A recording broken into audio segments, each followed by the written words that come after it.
kadang orang-orang tersebut itu selalu terbelenggu dengan ceritanya tentang dogmanya, tentang dongengnya, dan ya banyak juga gitu kan ketika dia melakukan kesalahan itu seolah-olah dibenarkan dengan cepat-cepat nih mencari keterangan. Oh ternyata di sini tidak apa-apa, ditebus dengan bacaan apa gitu. Lah itu membaca-baca seperti itu kan mendingan ngisap rokok ini, sama saja toh. Cuma itu keluar suara, kalau ini keluar rasa. Kan mendingan begitu. Apa dengan kesalahan terus kita mengucapkan kalimat yang ada suaranya terus dosa kita tuh lebur kira-kira. Ini kalau nggak ajaran orang keplek nggak mungkin. Ya kita dosa ya minta maaf langsung ke orangnya. Kalau kita berani, kalau nggak berani kita nggak usah melakukan kesalahan lagi. Kalau ketemu orang itu mendingan kita itu menjauh gitu, supaya tidak terjadi masalah baru. Bentrokan. Nah, gitulah enak. Iya kan itu kesadaran orang yang sudah dewasa gitu kan, bukan kanak-kanak lagi. Dewasa itu kan ada ukurannya, Sal. 24 ke atas berarti dewasa. Tapi maksudnya pemahaman gitu. Pemahamannya, kalau pemahaman dewasa oke, tapi kalau hanya usianya, dewasa nek uteknya keplek ya padha wae. Sama saja, sami mawon. Enggak. Jadi kemana-mana ya menunjukkan bahwa saya itu lo ahlinya ini. Ya, saya lo tukang ini. Saya lo baik gitu. Jadi antara menyembah dan antara menyembah, waktu menyembah dan acara berinteraksi itu disamakan. Justru malah pakaiannya itu lebih bagusan waktu berinteraksi dengan orang lain daripada waktu menyembah. Nah itu ya aneh.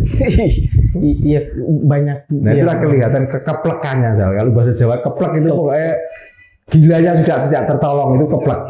Gila yang berlarut-larut. Iya, jadi nggak bisa tertolong. Udah itu namanya keplek gitu.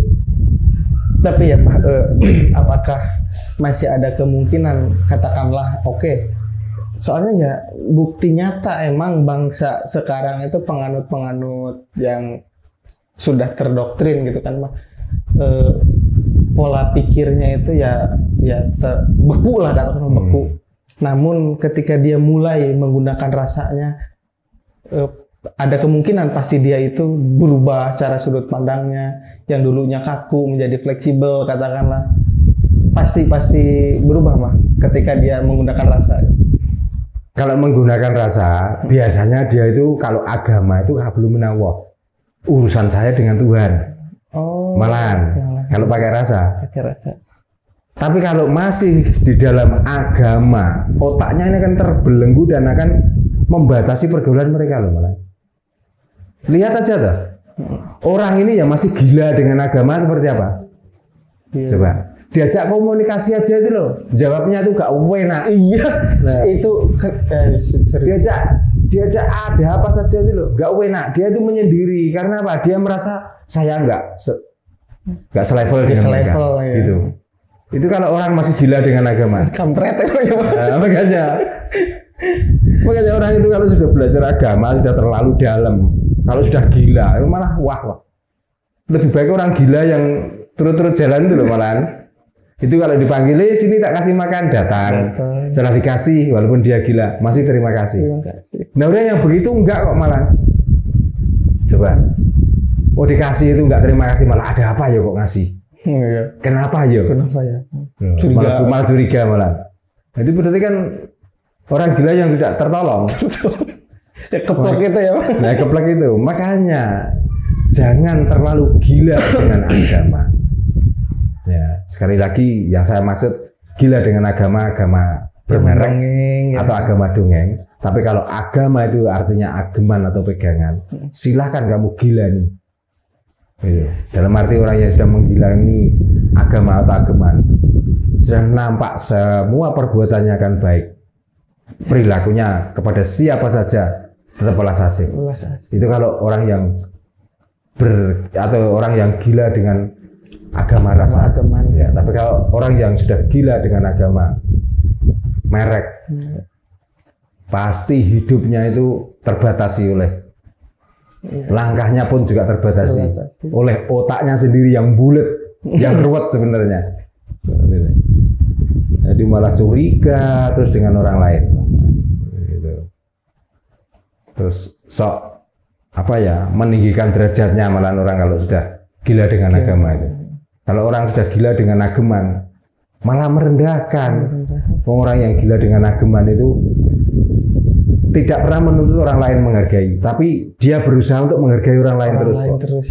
Terlepas orang lain nggak mau menghargai, nggak apa-apa. Yang penting kita sudah menghargai mereka.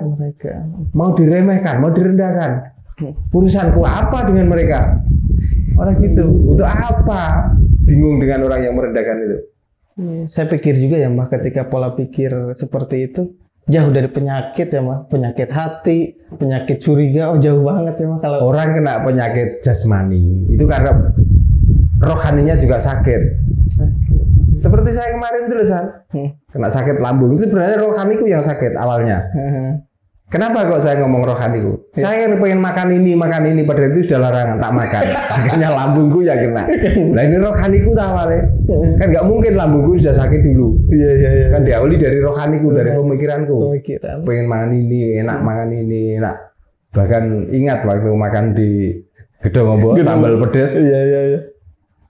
Nggak usah orang sakit, orang sehat pun kalau kena makanan pedes bagaimana? Iya, mules. Apakah perut nggak mules, nggak kembung? Iya. Nah terus itu 1 minggu kadang 3 kali, 2 kali. Iya. Nah berarti kan rohaniku yang sakit awalnya. Baru jasmaniku kena imbasnya, kena efeknya. Gitu. Oh dan juga gini ya Mbah, yang menjadi membedakan gitu, yang menjadi pembeda ketika orang yang gila ageman gitu dan gila agama ya berlabel itu. Yeah.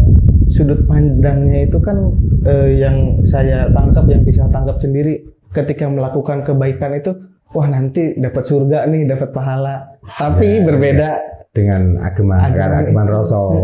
Ya. Kalau ageman roso, orang lain jangan tahu. Kalaupun orang yang mau dibantu itu mau ngomong di stop, nggak usah. Malah gitu. Tapi kalau ageman yang berlabel malah minta diumumkan. Iya, diumumkan. Ya. Terus kadang-kadang kayak kemarin barusan mengadakan santunan. Apakah orang-orang yang memberi santunan pernah merasakan menjadi yatim piatu? Oh iya. Enggak pernah. Miris banget. Bagaimana rasanya? Nasibnya si yatim piatu. Bukan sedih. Bukankah dia itu juga gak karuan lah. Terus mau ngasih sesuatu aja harus dipanggil di podium. Setelah itu diumumkan bahwa si Fulan anaknya Fulan dan Fulan sudah meninggal orang tuanya. Apakah tidak mengingatkan anak itu? Kok tega anak itu sehingga teringat dengan orang tuanya, sedih lagi, menangis lagi. Hanya karena uang 100.000 sampai 200.000 aja. Apa nggak punya rasa? Kalau punya rasa, datangi ke rumahnya, kasihkan. Dan kalau perlu peluklah anak yatim piatu itu. Walaupun saya bisa membantu sedikit, tapi anggaplah kalau kamu tidak punya bapak dan ibu, anggaplah aku bapak ibumu. Mestinya kan lebih mulia. Ya maaf, itu keluargamu yang melakukan seperti itu. Nah ini karena masih apa? Ya masih melestarikan ketololannya itu loh. Kan sudah sering kali tak ingatkan. Mbok jangan begitu. Datangilah ke rumahnya satu persatu. Kasihkanlah langsung kepada orangnya. Betapa mulianya kamu. Daripada kamu kumpulkan, kamu panggil di podium, terus kamu panggil namanya, kamu sebut orang tuanya sudah meninggal. Mbok kalau kamu itu jadi yatim piatu waktu usia segitu, di saat kamu ditinggalkan orang tuamu, lalu kamu diingatkan, bagaimana rasanya? Apakah nggak ternyuh? Apakah nggak malah membuat kesedihan? Makanya nggak sedikit tuh anak-anak yatim piatu setelah dipanggil, dikasih uang, disebut namanya, disebut orang tuanya, malah do menangis. Masa kesedihan itu cuma ditukar uang 100.000 sampai 200.000? Nah, makanya lagian yang membuat contoh atau yang menyuruh seperti itu lu siapa tuh? Coba. Kok kani ngoyo gitu loh. Mau berbuat baik aja lo kok mengumpulkan orang-orang miskin, mengumpulkan anak-anak yatim, itu dikira baik. Terus saya sejelek-jelek orang ya seperti itu malahan. Ya itulah sejelek-jeleknya orang. Nah itu mah budaya seperti itu gitu. kita berkaca ke belakang gitu kan, mungkin di Mbah dengan Mbah waktu kecil lah katakan. Iya. Apakah sudah ada budaya tersebut atau dulu itu budayanya seperti apa gitu? Belum ada. Ya itulah orang yang masih belum paham dengan kitab yang ditulis itu, dengan aksara yang ditulis itu. Nah, karena rata-rata orang yang melakukan seperti itu rata-rata pemeluk agama Islam atau orang Muslim. Nah, berdasarkan apa? Ya berdasarkan di dalam Al-Quran. Ya, dari itu, fadzalikallati wala yahudu ala ta'amil miskin. Jadi orang yang mendustakan agama adalah orang yang lalai dengan anak yatim. Anak yatim itu tidak memberi nafkah dan lain sebagainya. Oke boleh, tapi bukan seperti itu caranya. Ya, caranya yang salah. Datangi di rumahnya bisa kok, nggak perlu diundang kok. Dipertontonkan juga. Nah kalau kamu mau mencari wah dengan grupmu itu, dengan organisasimu itu, nggak seperti itu mestinya. Gitu loh. Kalau supaya organisasimu dan grupmu itu supaya tersohor, mudah kok. Ajak orang-orang itu datang ke musola atau masjid buat air comberan dengan tanah tabur-taburkan, sudah terkenal kamu. Ya, terkenal gendenge. Iya. Gitu loh. Gak usah harus pakai label dalil itu terus. Orang yang tidak pakai rasa itu bahaya. Ya. Makanya kita tangguhkan dengan kepercayaan kita, dengan olah rasa kita, supaya apa? Supaya kita itu menetepi darmaning manungso. Gitu. Jadi kita itu menempati tempat yang sudah menjadi kodrat sebenarnya manusia itu loh. Ya. Supaya enggak ikut-ikutan organisasi yang seperti itu. Kani ngoyo.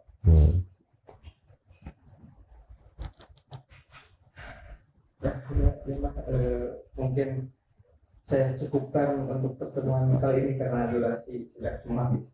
Iya. Ya, kita tutup semuanya, kami doakan selalu hidupnya berkah dan diberikan kelancaran dan kedamaian di dunia ini, dan selalu diberikan kerukunan sama seluruh keluarganya, damai tentram sejahtera dan rahayu rahayu sagung tumita rahayu sagung tumati rahayu kang benangge.